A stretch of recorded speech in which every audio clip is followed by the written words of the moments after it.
Hello everyone. Good morning to all of you guys. आज हम discuss करने जा रहे हैं एक्सरसाइज नंबर 1.3 का introduction, chapter number 1 sets, NCERT maths. ठीक है, क्लास 11th। तो इसमें इंट्रोडक्शन की थ्योरी के पॉइंट्स थोड़े से ज्यादा हैं, तो जितने भी पॉइंट्स हैं सारे वन बाय वन डिस्कस करेंगे, और वन बाय वन डिस्कस करने के बाद, अच्छे से समझने के बाद, आप सवालों को या क्वेश्चंस को या एक्सरसाइज के सॉल्यूशंस को आप इजीली बना पाएंगे। सबसे पहले अच्छे से काम करते हैं कि इसकी थ्योरी के पॉइंट्स क्या क्या हैं, कैसे उनको समझेंगे। बहुत अच्छे एग्जांपल्स की हेल्प से उनको कोशिश करेंगे समझने की। अच्छे से आपको यहाँ कॉन्सेंट्रेट होके सुनना है, सीखना है, थोड़ा इंपॉर्टेंट पार्ट है। तो देखिए, बात करते हैं अपन इंट्रोडक्शन की। एक्सरसाइज 1.3 का इंट्रोडक्शन है। इंट्रोडक्शन में क्या पढ़ना है आपको? आपको एक पढ़ना है, एक पॉइंट है जिसका नाम है सबसेट। सबसेट का हिंदी होता है उपसमुच्चय। उपसमुच्चय यानी एक सिंपल सा एग्जांपल है। हमारे जो पेरेंट्स है वो क्या है? एक सेट है, और बच्चे क्या होते हैं? सबसेट होते हैं, उपसमुच्चय होते हैं। यानी सबसेट का एक वर्ड में मीनिंग अगर अपन जानना चाहें तो क्या कहेंगे? Part of. ये सेट का एक हिस्सा होता है। किसी भी सेट का कोई छोटा सा हिस्सा या बड़ा सा हिस्सा या पूरा पार्ट ही कहलाता है, और पार्ट को ही अपन उसका सबसेट कहते हैं। आसान भाषा में ये कह सकते हैं। जैसे आपकी स्कूल है, स्कूल एक सेट है, स्कूल एक सेट है। और आपकी क्लास, जैसे 11th क्लास की बात करें तो 11th क्लास क्या है? 11th क्लास यहाँ पे सबसेट है, उपसमुच्चय है। कैसे? क्योंकि वो स्कूल का ही पार्ट है। पूरी स्कूल में जितनी भी क्लासेस होती हैं उसका एक पार्ट है, एक छोटा सा एलिमेंट है। ठीक है, तो किसी का पार्ट होना ही सबसेट कहलाता है। सिंपल भाषा में इस बात को ऐसे कह सकते हैं। अगर इसकी एक लाइन में अपन डिफिनेशन सीखना चाहें, सबसेट यानी दो सेट लेकर अगर बात करें अपन, तो जैसे एक सेट है अपने पास, इस set A is said to be subset of set B if every element of A is also element of B.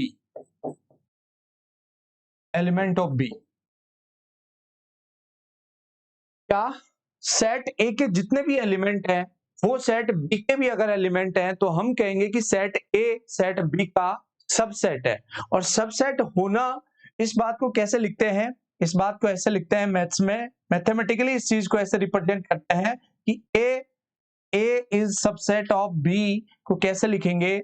A subset of B को हम कुछ इस प्रकार से लिखेंगे। ये जहां लिखा हुआ मिलेगा तो इसको कैसे पढ़ेंगे? ए इज सबसेट ऑफ बी। क्यों? क्योंकि ए के जो एलिमेंट्स हैं, जितने भी अवयव हैं, ए सेट के जितने भी एलिमेंट्स हैं वो बी के भी हैं। यानी बी का पार्ट है ए, बी का हिस्सा है ए, इसलिए ए बी का सबसेट है। ठीक है, तो ये इसको आसान भाषा में आप एनसीईआरटी बुक के अकॉर्डिंग समझ सकते हैं। ये इसकी प्रॉपर डेफिनेशन लिखनी पड़ेगी आपको अगर पूछा जाता है तो सबसेट क्या है। ठीक है, आसान भाषा में मैंने बताया सबसेट पार्ट होता है, सेट का एक पार्ट है। ठीक है, तो आगे और बात करें कैसे रिप्रेजेंट करते हैं इसको। डेफिनेशन हमने सीखी, और इन अदर वर्ड्स कैसे कहेंगे? देखिए, अदर वर्ड्स कैसे लिखेंगे इसको, और कैसे पढ़ेंगे, कैसे बोलेंगे। जैसे हमारे पास ए बी का सबसेट है तो इसको लिखेंगे ए subset of B if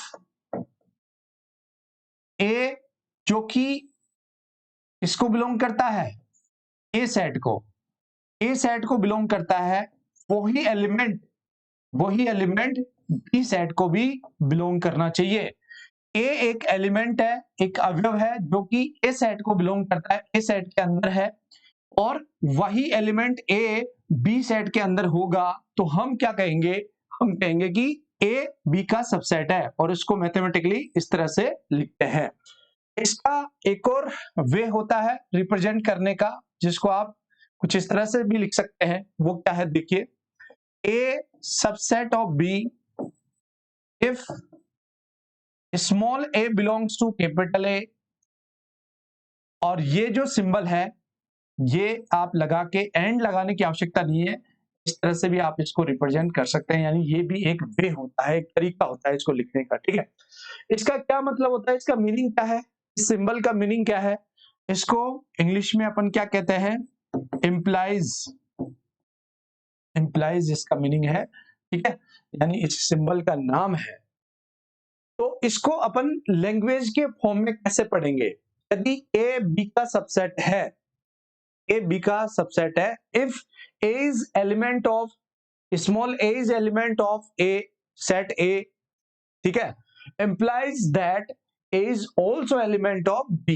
mathematically ऐसे लिखेंगे और लैंग्वेज में जैसे मैंने बोल के बताया उस तरह से इसको रीड करते हैं, पढ़ते हैं, ठीक है। तो ये हमारा सबसेट की बारे में परिभाषा देखी, और परिभाषा के साथ साथ में मैथमेटिकली कैसे लिखते हैं, गणित में कैसे लिखेंगे, उसको लिखना हमने आपको सिखाया है। दोनों तरीके हो सकते हैं, ये भी बिल्कुल ठीक है। और इस एंड को गायब करना है तो ये वाला सिंबल लिख के भी आप इसको रिप्रेजेंट कर सकते हैं, ठीक है। समझ आ गई होगी बात, क्लियर है। आगे देखते हैं, अगर if A is not subset of B, subset of B,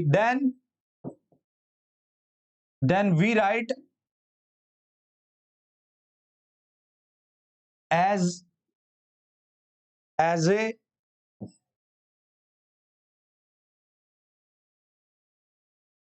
symbol, as a symbol, a is not subset of b। क्या पढ़ेंगे इसे, a is a not subset of b। Subset नहीं है उस वाली फॉर्म को, उस वाले सिंबल को बताने का तरीका होगा ये, और सबसेट है उस वाले मैथमेटिकली साइन को लिखने का तरीका है ये, और सबसेट नहीं है तो ये हमारा वे होगा, ठीक है। तो दोनों तरीके आपको समझ आ गए होंगे। चलिए नेक्स्ट बात करते हैं इसकी। कभी कभी क्या होता है, कभी आप देखेंगे कि ए सेट के प्रत्येक एलिमेंट बी में अवेलेबल है, और साथ ही साथ बी के एलिमेंट भी ए सेट में हो सकते हैं। अगर ऐसा हुआ तो हमारे पास क्या निकल के आता है, if every element of set A is also element of B, element of B, it may be happen, it may or may not be।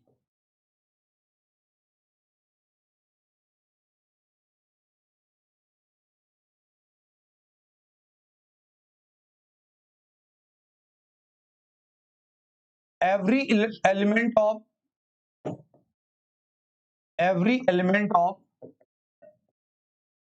set B is also element of A। Then we can say B is a subset of A। यहां ऐसा अगर होता है कि ए set के each element को अगर B में भी पाते हो और बी के ईच एलिमेंट को आप ए में भी पाते हो, तो आप दोनों तरह से ये लिख पाएंगे कि बी भी ए का सबसेट होगा, बी भी ए का सबसेट होगा, और साथ ही साथ यहाँ क्या होगा, दोनों सेट इक्वल सेट होंगे। सेट ए और बी इक्वल सेट पाए जाएंगे, तभी ऐसा पॉसिबल हो सकता है। और इसको मैथमेटिकली कैसे लिखेंगे, लिखने का तरीका क्या होगा वो देखिए आप। इसको लिखने का मैथ्स की फॉर्म में जो वे होता है, कैसे रिप्रेजेंट करते हैं, आइए बात करते हैं। यहां पे ए का ईच एलिमेंट बी में है तो कहेंगे कि A is a subset of B, and B का ईच एलिमेंट ए में है तो साथ ही साथ ये भी कहेंगे कि B is a subset of A, और ये सिंबल यहां यूज करेंगे, दोनों तरफ एरो का साइन होगा और लिखेंगे A equal to B, A equal to B. ठीक है, इसका क्या मतलब है, इस साइन का क्या मतलब है, इस साइन का मीनिंग सीखिए आप, क्या मतलब होता है। इसका मीनिंग होता है इफ एंड ओनली इफ। इसको शॉर्ट फॉर्म में ऐसे भी लिख देते हैं IFF करके। ठीक है, इस साइन का ये मतलब है, यानी ये तभी पॉसिबल है ए बी का सबसेट और बी ए का सबसेट। कब पॉसिबल है, जब ए और बी इक्वल सेट हो, ए और बी इक्वल सेट हो। इफ एंड इफ अभी दोनों आपस में एक दूसरे के सेट हो सकते हैं, अदरवाइज ऐसा नहीं हो सकता। तो ठीक है, तो ये आपने जाना कि ऐसा होगा तो आप इसको कैसे रिप्रेजेंट करेंगे, कैसे लिखेंगे, क्लियर है बात। अब इससे क्या निष्कर्ष निकलता है, इससे कंक्लूजन ये निकलता है, हमारे पास दो इंपॉर्टेंट पॉइंट निकल के आए हैं कि every set is a subset of itself. प्रत्येक समुच्चय खुद का उप समुच्चय होता है, इसको ऐसे कह सकते हैं आप, every set is a subset of itself. जैसे एक कोई सेट है तो वो खुद का हमेशा और हमेशा सबसेट होगा, इस बात को आप इस तरह से लिख सकते हैं मैथमेटिकली। ठीक है, सेकंड पॉइंट देखो, इंपॉर्टेंट पॉइंट डिस्कस कर रहे हैं अपन। एक तो कंक्लूजन ये निकला कि प्रत्येक सेट खुद का सबसेट होता है। कैसे कैसे पता चला, क्योंकि खुद सेट खुद का कंप्लीट पार्ट होता है और पार्ट होना ही सबसेट होता है, ये मैंने आपको एक्सप्लेन किया है अभी तक। ठीक है, दूसरा आपने फाई करके एक सेट पढ़ा था जिसका नाम है एम्प्टी सेट। ठीक है, नल सेट, वॉइड सेट, इतने नामों से जाना जाता है, इसको फाई से रिप्रेजेंट करते हैं। हमने जाना था कि फाई क्या होता है, फाई एक ऐसा सेट है जिसमें एक भी एलिमेंट नहीं होता है, एक भी अवयव नहीं होता है ना। तो जिसमें एक भी एलिमेंट नहीं है वो तो सबका ही सबसेट होगा ही होगा। तो दूसरा पॉइंट क्या है कि फाई क्या है, एम्प्टी सेट क्या है, empty set is a subset of every set. Yes, तो फाई या एम्प्टी सेट जो होगा वो सभी सेट का हमेशा सबसेट होगा, इस बात को ध्यान रखना है। और खुद सेट हमेशा खुद का सबसेट होता है। तो दो इंपॉर्टेंट पॉइंट आपने देखे और इनको अपन एक एग्जांपल की हेल्प से और क्लियर कर सकते हैं। आइए कुछ एग्जांपल की बात करते हैं। जैसे लेट्स से एक सेट है ए जिसके एलिमेंट्स है 1 3 5। ठीक है, एक सेट है बी जिसका सेट बिल्डर फॉर्म लिखा हुआ है कुछ इस तरह से, x is an odd natural number less than 6। क्या कंक्लूजन निकलता है इन दोनों सेट से, दोनों सेट को अगर देखेंगे आप, इसमें 1 3 5 है और इसके सेट बिल्डर फॉर्म से, स्टेटमेंट से ये कंक्लूजन निकला है कि x यहाँ पे ओड नेचुरल नंबर है और 6 से छोटा। तो कितने नंबर्स या कौन कौन से नंबर पॉसिबल हैं, अगर इसका एक रोस्टर फॉर्म बना दिया जाए, सेट बी का अगर रोस्टर फॉर्म बनाए तो जो ओड नेचुरल नंबर होंगे वो एक तो होगा 1, एक होगा 3 और एक होगा 5, क्योंकि 6 से छोटे ऑड नेचुरल नंबर्स का सेट बनाना था, जो कि आप देख पा रहे हैं कि बी सेट में जो एलिमेंट है वो ए सेट के इक्वल है। यानी यहां से क्या कंक्लूजन निकला, यहां से ये बात कह सकते हैं आप कि ए सबसेट है बी का एंड बी सबसेट है ए का। तो क्या कह सकते हैं, ऐसा कब हुआ, जब सेट ए बराबर है सेट बी के। ये एग्जांपल यहां पे दे सकते थे आप। ठीक है, तो इस एग्जांपल के बिहाफ पे आप समझ सकते हैं कि दोनों सेट इक्वल होंगे तभी एक दूसरे के सबसेट बन पाएंगे, अन्यथा नहीं बन सकते। ठीक है, तो ये था हमारा दोनों इक्वल सेट और दोनों का कंक्लूजन आपने समझा और इस तरह से थ्योरी का ये पॉइंट क्लियर हो गया होगा। तो कुछ एग्जांपल देख सकते हैं हम इन्हीं के बिहाफ पे। एग्जाम्पल देखें। यस, तो एग्जाम्पल नंबर 9 क्या कह रहा है? आपको अभी जो आपने डेफिनेशन सीखी है उसी के बिहाफ पे सभी सवालों को सोल्व कर सकते हैं। आपको जस्ट ये बताना है कि कौन सा किसका सबसेट है और कौन सा नहीं है। देखिए, फाई अभी हमने डिस्कस किया कि फाई सभी का सबसेट होता है, तो फाई के बारे में पूछा गया है। तो फाई के लिए तो आप लिख सकते हैं बिना सोचे समझे, जो बी सेट है, बी में कितने भी एलिमेंट हो डजंट मैटर, फाई में एक भी एलिमेंट नहीं होता और फाई सभी सेट का सबसेट होता है। तो यहाँ पे आएगा ये सिंबल, आपको ये दोनों सिंबल इंसर्ट करने हैं इन दोनों के बीच में, ठीक है। तो जो सेट होगा उसको इस सिंबल से लिखेंगे, जो सेट नहीं होगा उसको आप इस सिंबल से लिखेंगे, ठीक है। अब देखिए ए और बी, ए और बी में देखो, ए का 1 एलिमेंट है, क्या बी में भी है क्या? बिल्कुल है। ए का 3 एलिमेंट है, क्या बी में भी है क्या? जी नहीं। तो क्या कहेंगे कि ये इसका पार्ट नहीं है। अगर पार्ट होता, ये इसका सबसेट होता तो 3 भी इसमें सेट बी में होना चाहिए था, ठीक है। तो इसका मतलब क्या है? A is not subset of B. यहां पे कौन सा सिंबल आएगा इसमें से? नॉट सबसेट होने का सिंबल आप लिखेंगे, ठीक है। रीजन क्या देंगे? रीजन देंगे 3 belongs to A, 3 belongs to A but 3 does not belongs to B. तो ये आपको रीजन देना है, क्योंकि इसने बोला है कि रीजन भी दो, है ना, रीजन भी बताना है साथ साथ में। तो ये इसका रीजन बनेगा। क्लियर है बात? यस। नेक्स्ट देखिए, ए में हमारे पास 2 एलिमेंट है 1 और 3, और सी का बताना है। तो सी में आप देख रहे हैं 1 भी है और 3 भी है, इसका मतलब सी का पार्ट है ए। तो क्या कहेंगे? A is a subset of C. Yes, because every element of A is also element of C. तो ए सी का सबसेट होगा। इस तरह से आप इसको बता सकते हैं बिना किसी प्रॉब्लम के। यस, बी एंड सी।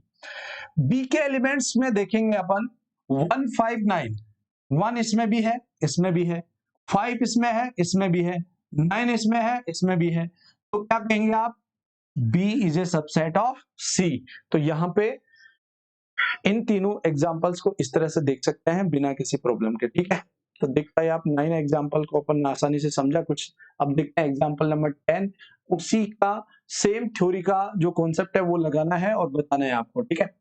एक सेट है A जिसके element A E I O U है, यानी वोवल्स का एक सेट है, और B सेट है जिसमें एलिमेंट्स लिखे हुए आपको दिख रहा है। पहली बात क्या बतानी है इसको? A सबसेट ऑफ B है क्या? A B का सबसेट है क्या? तो अभी क्या बताया आपको, कैसे देखेंगे ये बात? आप देख पा रहे हैं A में, सेट A में स्मॉल a है और सेट B में भी स्मॉल a है। बिल्कुल सही बात है, एक एलिमेंट आपस में मैच कर रहा है। सेट A में E है, क्या सेट B में E है? नहीं।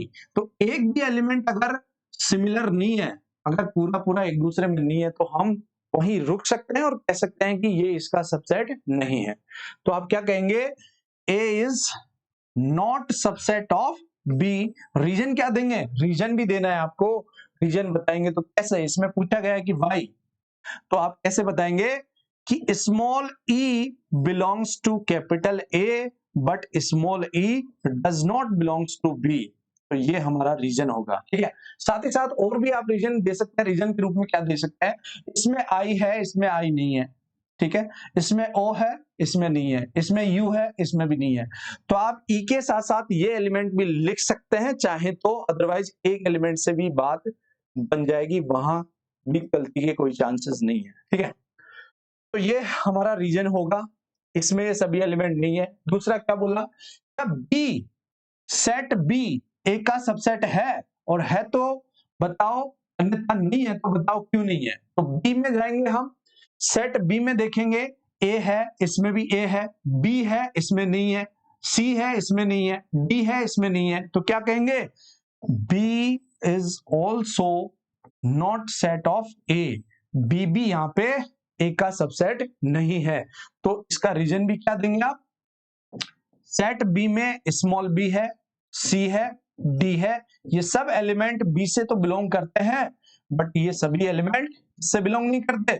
ये सभी एलिमेंट सेट ए से बिलोंग नहीं करते। तो ये इसका सिंपल सा लॉजिक, सिंपल सा रीजन आप दे सकते हैं।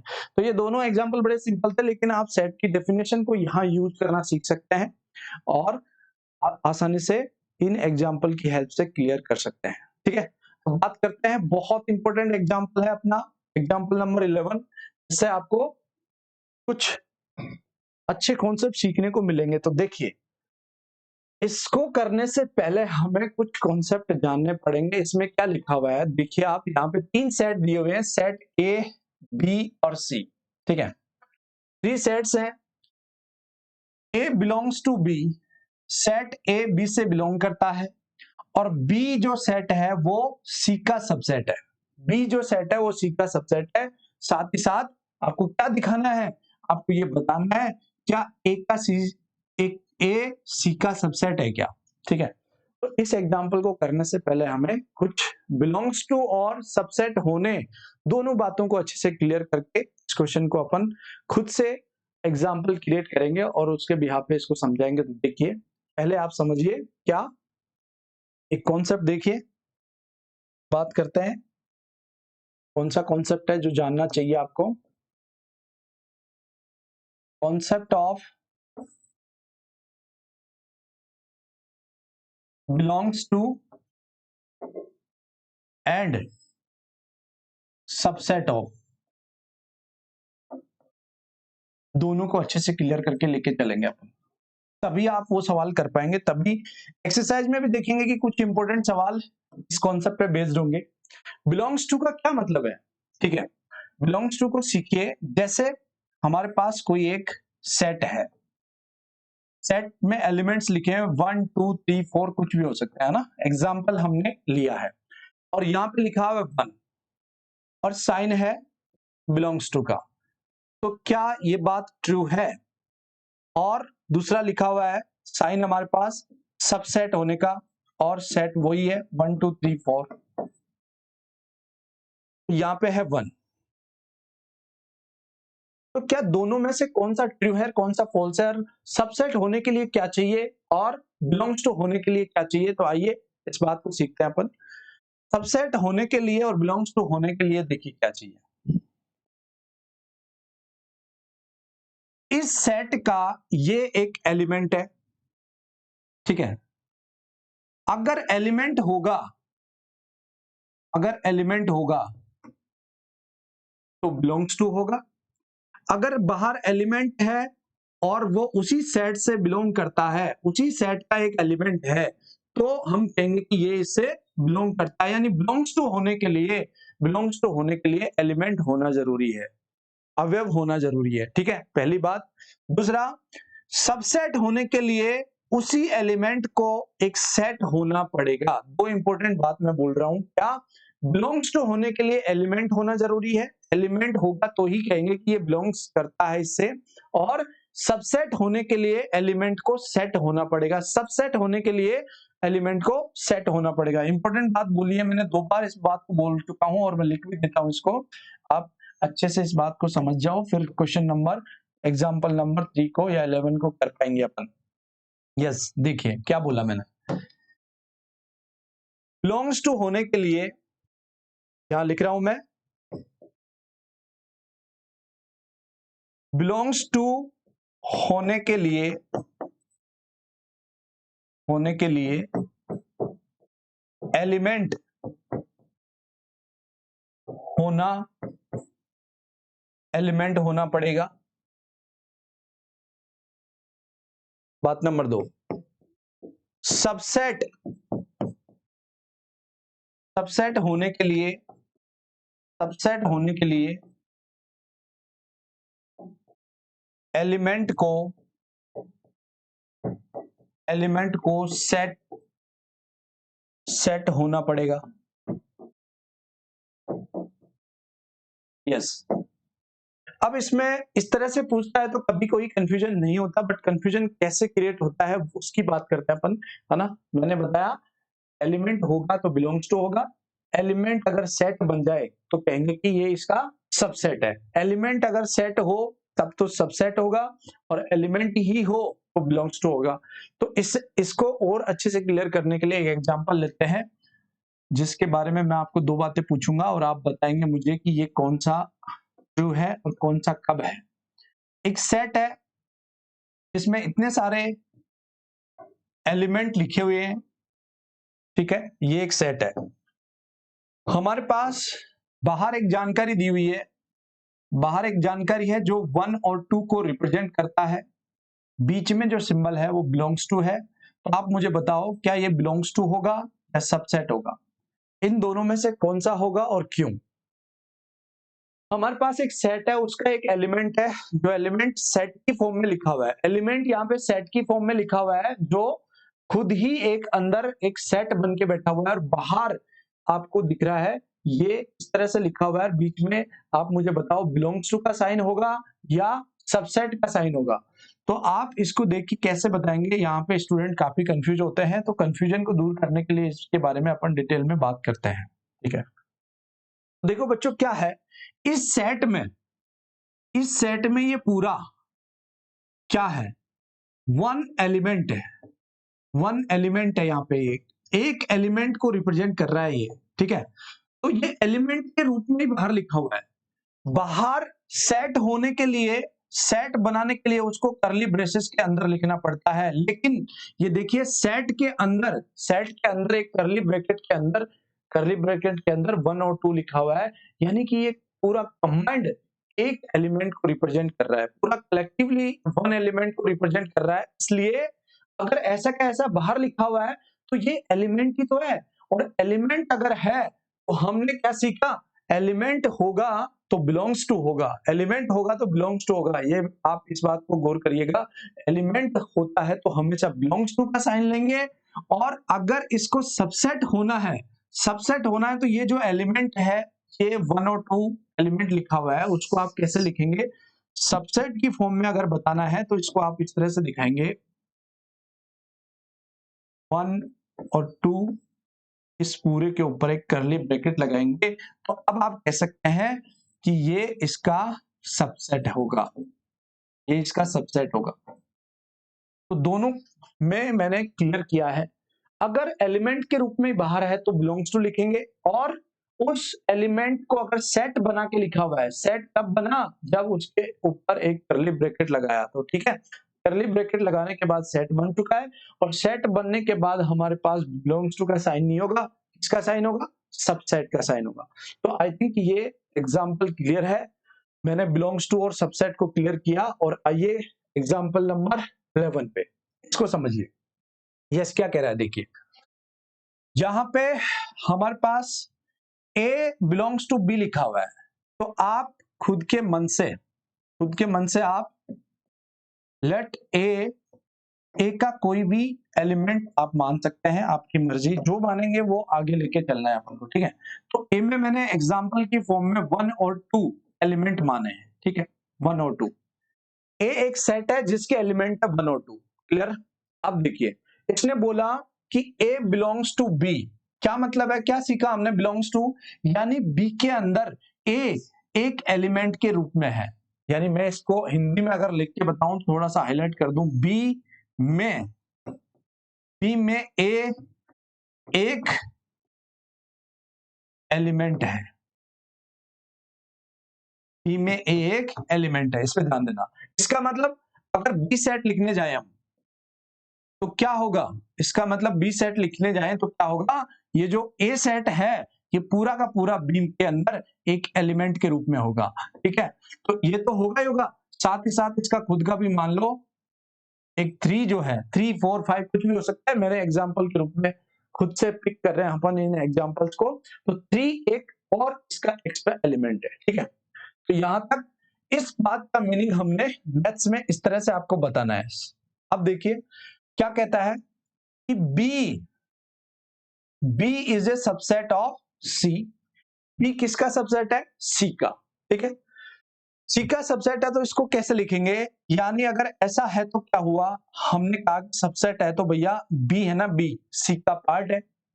ये कब हो सकता है, मैंने क्या समझाया आपको, ऐसा तब हो सकता है जब B सेट जो था वो C का एक स्मॉल पार्ट था या पूरा था, यानी B सेट के एलिमेंट कंप्लीट एलिमेंट C में होंगे ही होंगे, तभी जाके क्या हो सकता है, ये सबसेट हो सकता है। तो यहाँ हमारे पास C जो सेट बनेगा वो कुछ इस तरह से बनेगा, इसमें बी तो होगा ही होगा, इसमें बी तो होगा ही होगा, और सी का खुद का भी एक एलिमेंट मैंने ले लिया जिसका नाम है 4। ठीक है, तो ये हमारे पास ए बी सी 3 सेट्स आ गए। अब बताना क्या है, अब बताना है कि क्या, बताओ ए सी का सबसेट है क्या, ए सी का सबसेट है क्या। तो देखते हैं ए सी का सबसेट आता है क्या, क्या बताना है आपको, ए सी का सबसेट है क्या।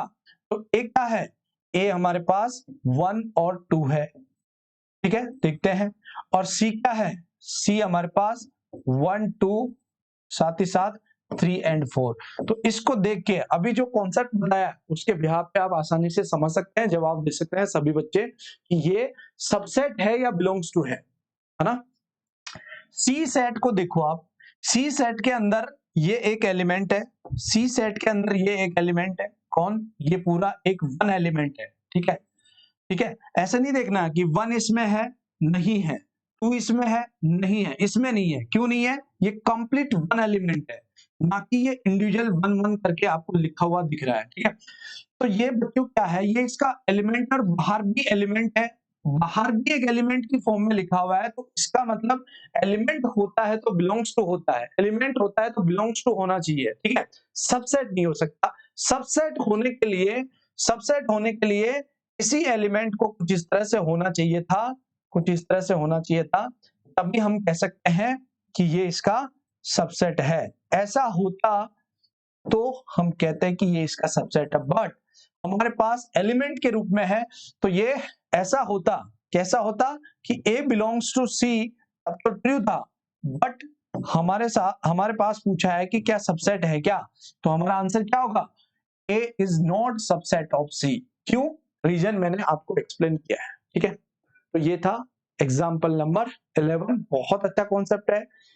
किसी बच्चे को अगर कम समझ में आया तो एक्सरसाइज में भी अपन एक पूरा कंप्लीट क्वेश्चन देखेंगे, उसके सब पार्ट्स 5-6 सब पार्ट देखेंगे, जिससे आप इस कॉन्सेप्ट को और बेहतर ढंग से समझ पाएंगे।